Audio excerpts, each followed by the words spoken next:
pemasangan kateter ini steril atau non steril? Steril.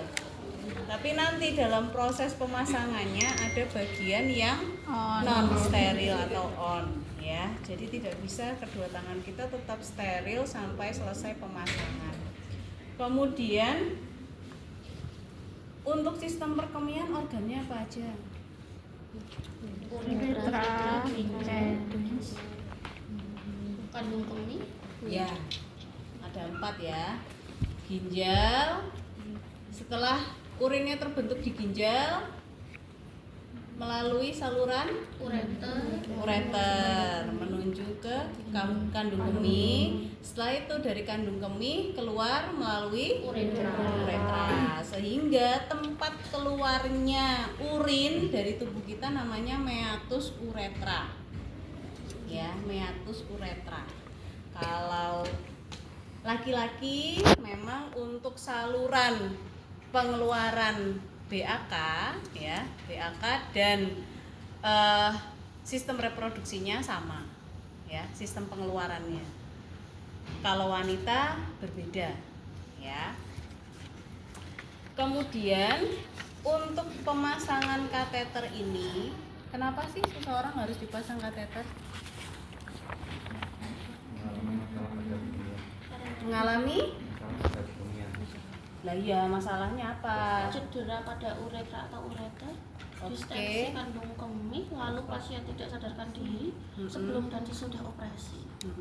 Tapi tergantung cedera ureter atau uretranya seperti apa. Kadang cedera pada ureter dan uretra tertentu, terutama yang uretra ya, karena kan tempat masuknya kateter. Kalau memang bisa dimasukkan, tidak ada perlukaan di jalur uretra, boleh. Tapi kalau ada perlukaan, ada struktur di sana, tidak boleh dilanjutkan.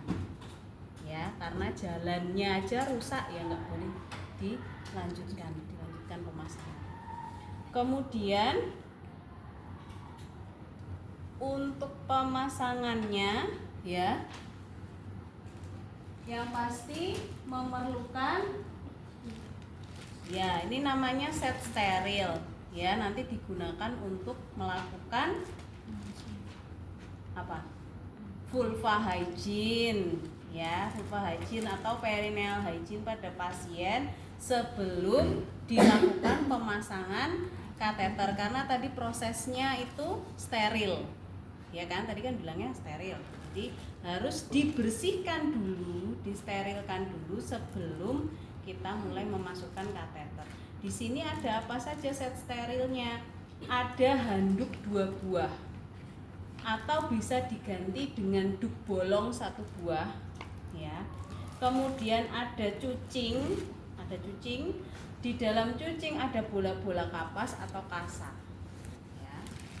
Kemudian otomatis harus ada kateternya, ya. Kateter namanya kateter Foley. Jenis kateter ada banyak sekali, ya. Ini kateter two-way kateter. Kenapa dikatakan two-way kateter? Karena ada 2 cabang di sini. Kalau hanya one-way kateter juga ada, ya. Dan itu diberikan pada pasien yang memiliki kelainan atau memiliki gangguan di bagian katup eksterna dari buli-buli. Ya, jadi kita kalau mau BAK pasti ada otot detrusor di area buli-buli yang mengatur katup, di mana kalau kita belum mempersilahkan untuk BAK, kita bisa nahan, ya kan? Tapi pada orang-orang yang memiliki penyakit syaraf, terutama ada kelainan di area lumbal, itu mereka tidak bisa mengatur BAB maupun BAK-nya. Jadi ada yang menyebabkan otot-ototnya ini flaccid.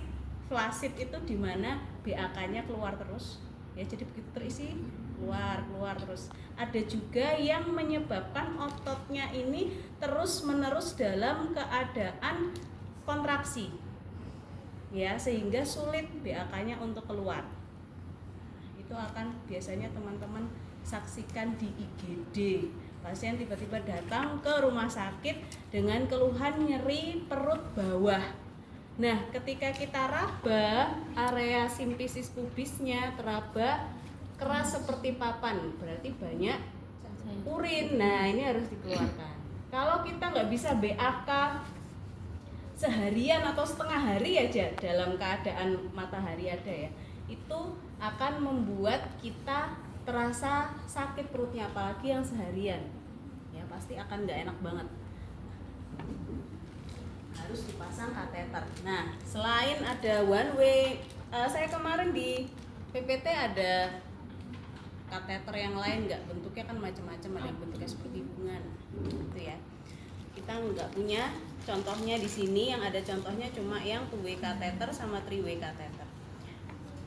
Ini disebut kateter menetap karena dia punya jangka waktu ketika dimasukkan ke dalam tubuh seseorang. Jadi nggak terus-menerus bisa sampai sebulan, setahun, nggak boleh.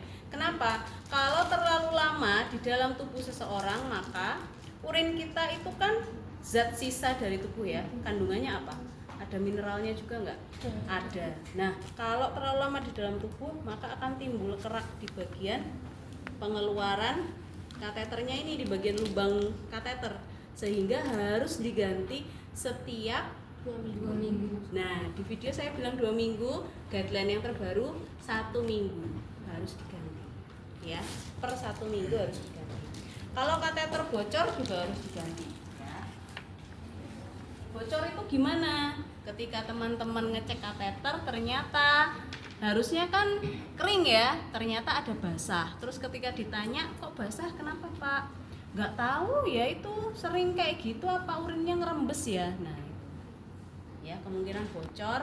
Kalau bocor berarti ukuran kateternya harus diberikan yang lebih besar diameternya. Setiap kateter punya ukuran masing-masing ya, bisa dilihat di kateternya ya. Ini ukurannya 16 fr. Dewasa itu 16 sampai 18 fr. Bisa lebih besar dari itu nggak Bu? Bisa, tergantung rasnya ya. Kemudian ini juga ada info untuk kuncian maksimal. Ini maksimal 30 mili. Ya, setiap kateter bisa berbeda-beda tergantung produknya. Kemudian ada urobag.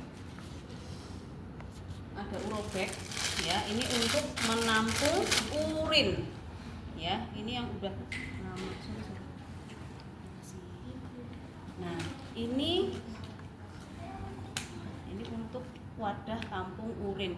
Ketika dibuka, kita harus pastikan dalam keadaan tertutup seperti ini ya, jangan sampai dalam keadaan terbuka kita pasang, nanti ngalir semuanya ya. Nah, ini sudah baik.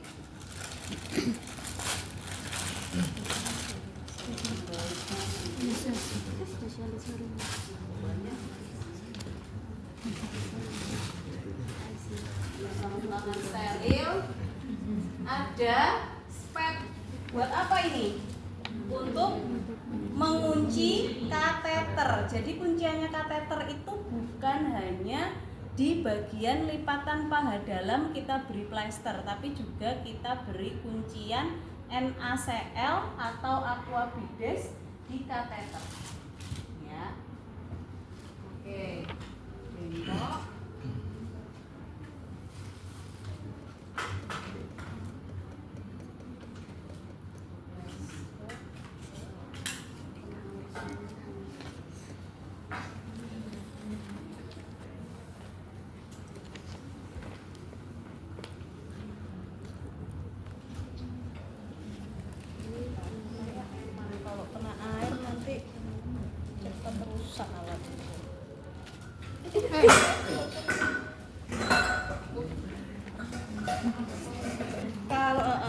Kalau semisalnya alatnya basah, tolong jangan dibuat basah gini ya, cepat rusak nanti. Apalagi ini kan gunting plester toh, kalau semisalnya dia sering basah ya nanti nggak tajam lagi.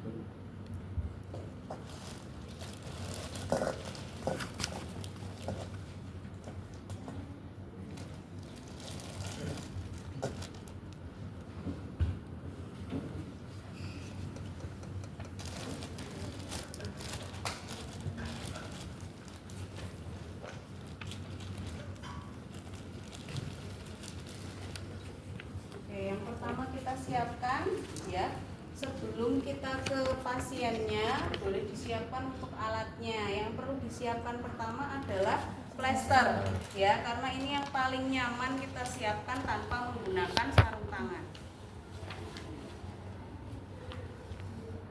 Plesternya, oh ini sudah ada.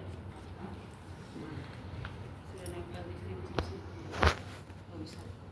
Oke, ini ya plester kita siapkan, jangan terlalu pendek, ya. Kemudian setelah plester, buka alat-alat yang akan digunakan, termasuk kateter. Kateter ini dibuka, cara bukanya jangan buka dari sini, buka dari bagian bawahnya. Buka dari bawah, nanti akan ada plastik sterilnya. Ini plastik sterilnya, mau masuk. Ini plastik sterilnya nanti bisa dibuka, tapi cukup sampai ujung sini saja, nggak perlu sampai sepanjang ini, ya. Jadi nanti boleh on sampai sini, ya. Dari sini sampai ujung sini harus steril. Kemudian setelah itu urin bag. Nah, urin bag ini juga dibuka. Kemudian disiapkan, ya.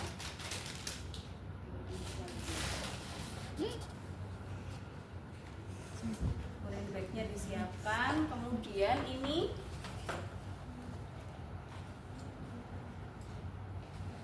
apa ini? Gantungan, ya. Gantungan ini juga disiapkan di bagian sisi bed pasien. Cantolannya berarti nggak ada tempat buat nyantolin. Ini juga ada itu kerja. Nah, hati-hati kecantol.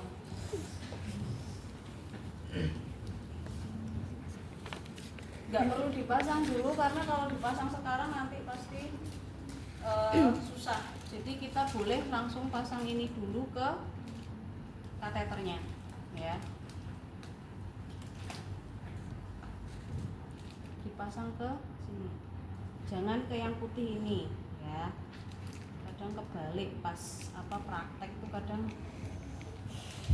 saking groginya sampai kebalik. Ini kalau bisa sampai tertutup sejauh ini, ya, semuanya tertutup masuk ke dalam, itu akan lebih cakep, ya. Nah, ini sudah siap ini. Satu set. Kemudian jelinya boleh dibuka dulu, ya. Dibuka dulu, dibuka seperti ini aja, nggak perlu semuanya, untuk memudahkan kita nanti. Ini juga dibuka di sebagian. Kemudian baru kita ke pasien. Ini yang bersih nggak ada, ya? Sarung tangan bersihnya nggak ada. Itu mulai aja. Kita ke pasiennya, ya. Cuci tangan baru ke pasien.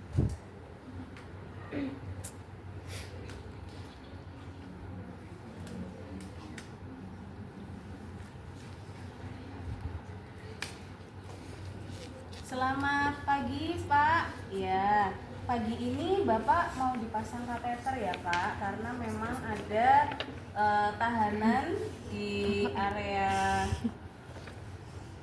kandung kemih, sehingga Bapak sulit untuk mengeluarkan urin secara normal. Nanti kateter ini akan membantu mengeluarkan urin, dan nanti mungkin Bapak nggak perlu lagi ke kamar mandi untuk pipis. Boleh ya, Pak, ya? Nah, ada pertanyaan, Pak? Oke, jika tidak ada pertanyaan, saya akan memulai pemasangannya. Nanti mohon bantuannya, ya, Pak, dalam proses pemasangan. Sekarang alatnya didekatkan, Pak. Berarti, ya. Kita posisikan dulu pasiennya. Karena bapak-bapak berarti hanya perlu dibuka tutup sampiran, buka selimut. Karena bapak-bapak posisi boleh supin. Tapi kalau ibu-ibu harus posisi litotomi. Ya, posisi litotomi. Ini ceritanya bapak-bapak, ya, yang ini.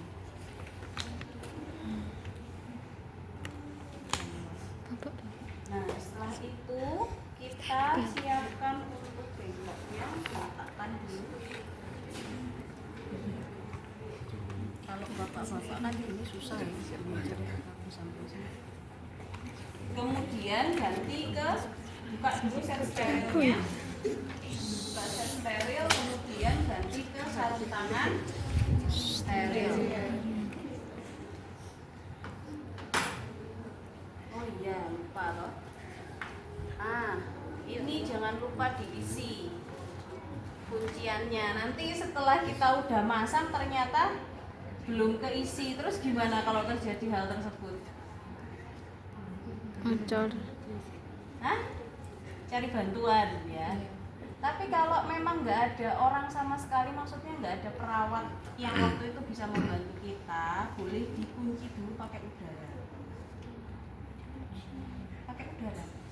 Jadi ya udah tinggal ambil udara kosong aja, masukin ke sini ya. Baru pasang lagi baru.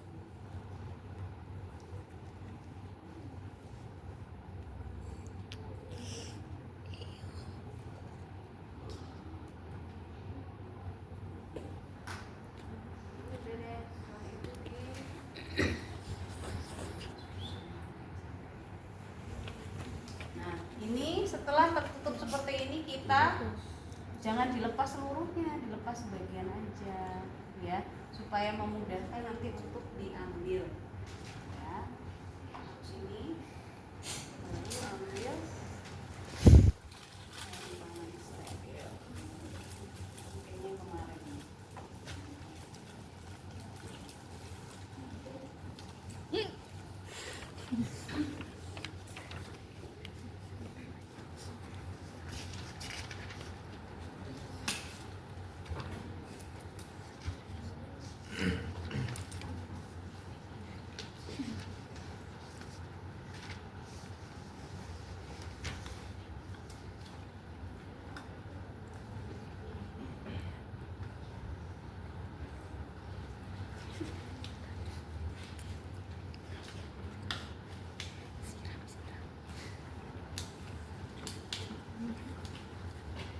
Nah, sudah dipasang.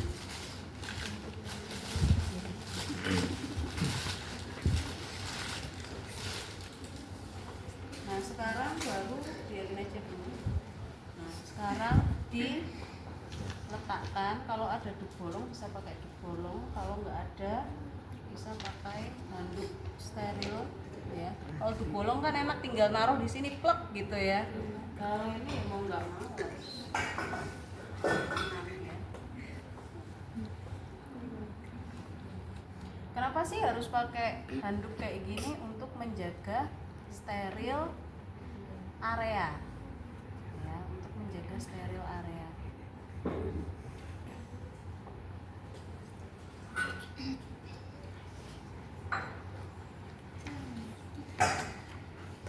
Nah, ini kan masih steril ya dua-duanya. Langsung kita bagi mana yang akan kita letakkan di kucing yang berisi betadin, mana yang akan kita letakkan di mangkok yang berisi dengan NaCl. Mestinya ada lagi NaCl ya. Tapi di sini adanya ini. Yang mau saya on-kan tangan saya kiri, yang kanan akan saya tetap steril ya. Jadi sekarang saya akan mengambil betadin, tadi sudah dibuka sebagian. Nah, kan lebih gampang ya. Tuangkan, tutup kembali. Kemudian NaCl tuang sini. Nah, sekarang saya akan mulai, saya ambil betadinnya. Nah, ini tugasnya untuk memegang ke arah 90 derajat, berarti tegak lurus ya. Dibuat tegak lurus ke atas. Kita bersihkan boleh dari posisi kepala penis ya ke area bawah ya, memutar begini. Setelah itu dibuang. Atau mau dari kepala penis lurus ke arah bawah, cari sisi lain lagi, bersihkan. Cari sisi lain lagi, bersihkan. Sisi lain lagi, bersihkan. Jadi berulang seperti ini, letakkan. Kemudian kalau laki-laki yang dibersihkan tidak hanya area penis tapi juga skrotum. Jadi dari arah atas ke bawah bersihkan, atas ke bawah, atas ke bawah. Setelah itu dibilas dengan menggunakan NaCl atau aquabides ya.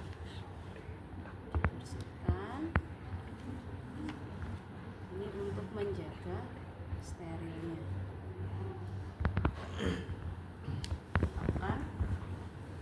Jika ini sudah dianggap steril, sekarang kita siapkan untuk pemasangannya. Jangan lupa jeli. Boleh diletakkan di sini ya. Kemarin nyamannya pakai di sini. Yang dikasih jeli berapa banyak? 2 sampai 5 cm saja. Jangan terlalu banyak. Terlalu banyak akan membuat licin ya. Kalau licin nanti tambah susah nanti meganginnya, kita yang susah. Ini boleh dibiarkan membuntai ke bawah karena konsepnya dia harus lebih rendah daripada buli-buli, tidak boleh lebih tinggi ya. Terus ini cara bukanya gimana Bu? Ya, buka pakai bantuan kepitan ya. Ini kan sudah buka ya. Kemudian ini anggap aja segininya masih tertutup ya.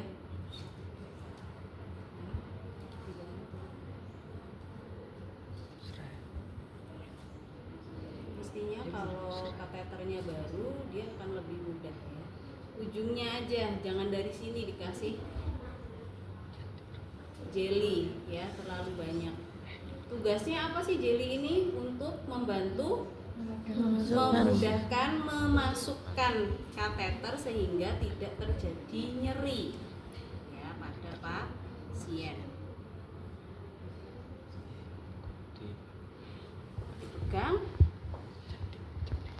Ini membantu menegakkan penis sampai 90 derajat kemudian dimasukkan. Permisi Pak, mau dimasukkan untuk kateternya, bisa dibantu tarik napas dalam ya. Tidak perlu takut Pak, jangan mengejan karena nanti akan menyebabkan tidak masuk ya. Sorry.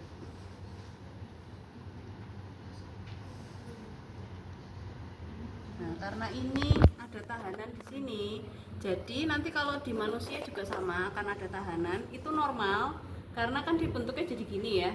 Nah, nanti tinggal diluruskan seperti ini. Nanti akan bisa masuk lagi. Terus dimasukkan, ini kan terhalang tuh, nah kan jadi susah. Ini ceritanya, ya ceritanya masuk ceritanya, ya ceritanya masuk. Nah ini harus sampai mentok segini. Nggak apa-apa Bu, nggak apa-apa. Karena nanti ini pun dia akan masuk ke buli-buli. Dan kalau memang masuk ke bulu-bulu dia akan melungker gitu loh. Ngerti ya maksudnya ya. Jadi nggak masalah. Nah ini dipegang dulu.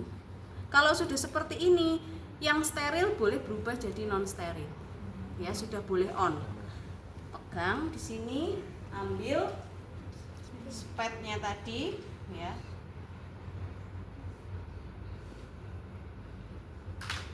Nah, kemudian diinjeksikan. Ini harus tetap ditahan seperti ini. Kalau enggak, ya dia akan, nah itu tadi licin ya. Kita yang akan sulit. Ini harus dikunci dulu, baru soalnya kalau enggak dikunci dia enggak akan mau masuk.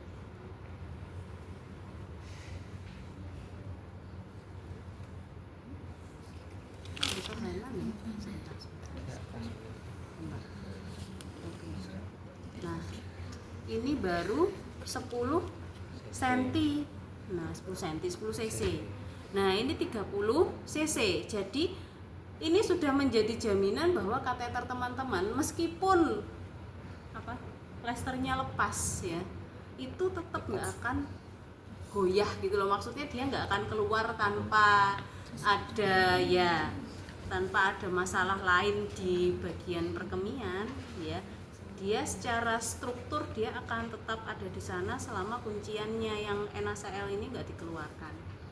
Jadi hati-hati pada pasien yang punya demensia ya atau gangguan ingatan. Nanti suatu saat dia tiba-tiba tarik, itu akan menyebabkan perdarahan ya, apalagi kalau berhasil keluar ya, sangat-sangat berbahaya karena kasusnya ada yang seperti itu ya. Kemudian setelah berhasil masuk biasanya akan keluar urin. Jadi tadi teman-teman ketika sudah memasukkan segini, sebelum saya mulai mengunci itu akan mulai keluar urin. Tapi kalau nggak keluar urin gimana?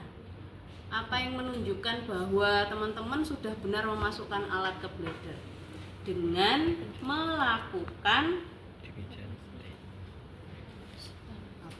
pemeriksaan di area simfisis pubis. Kalau masih teraba keras seperti papan, berarti seharusnya keluar ada urinnya. Tapi kalau ternyata lembut, kenyal, ya tidak terasa kaku, berarti seharusnya bladdernya kosong, sehingga wajar kalau tidak keluar urin. Kalau seperti ini boleh dikunci dulu, diselesaikan pemasangannya, lalu minta pasien untuk minum. Minumnya seberapa? 250 ml atau 1 gelas belimbing. Minum, nanti 2 jam kemudian kita cek ada urinnya apa. Ya. Jangan sampai teman-teman belum sampai ujung sini sudah merasa bahwa segini cukup lah, masuklah ini kira-kira ya. Habis itu langsung dikembangkan balonnya, itu akan menyebabkan struktur uretra. Sudah pernah terjadi? Sudah ya, sudah pernah terjadi. Dan ya otomatis yang keluar di sini bukan urin tapi yang keluar darah ya, jadi jangan sampai terjadi. Sudah selesai pemasangan, sarung tangan boleh dilepas, langsung difiksasi dulu.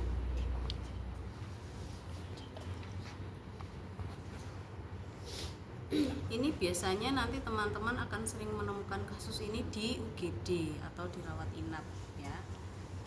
Nah, ini sudah aman ini. Nah, ini langsung ditulis pakai pulpen ya, ditulis kapan tanggal pemasangan. Ya. Ditutup. Baik, Pak, pemasangannya sudah selesai. Hati-hati ya, Pak, jangan ditarik-tarik. Nanti kalau ditarik bisa bahaya ya, jangan sampai ditarik-tarik. Nah, ini kalau sudah benar urinnya keluar, boleh dicantolkan di sini ya, untuk kerapian aja sih. Kadang teman-teman mungkin kalau di rumah sakit menemukan tanpa cantolan kayak gini, ya boleh aja ya, nggak masalah. Oke, ada pertanyaan dulu terkait dengan pemasangan